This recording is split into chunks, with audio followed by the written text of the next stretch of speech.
नमस्कार, जय नेपाल।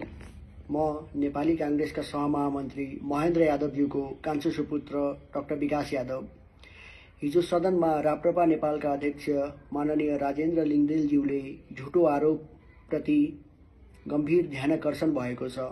हामी दुई दाजुभाइ, मेरो जेठो दाई डाक्टर आकाश यादव एमडी अध्ययनको सिलसिलामा मित्र राष्ट्र भारतमा अध्ययनरत हुनुहुन्छ भने म डाक्टर विकास यादव एमडी तयारीको सिलसिलामा निजी निवासमै बसी तयारी गरिरहेको कुरा जानकारी गराउन चाहन्छु।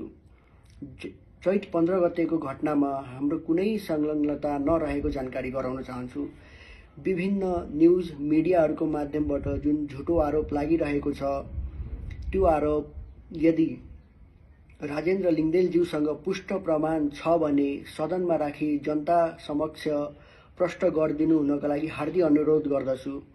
यदि होइन भने अपुष्ट प्रमाणको आधारमा राजेन्द्र लिङ्गदेलज्यू र विभिन्न मिडियाहरूले लगाएको झुटो आरोपको घोर भर्त्सना गर्दै नेपाल सरकारसँग उहाँहरूप्रति जोरदार कारबाहीको माग गर्दछु।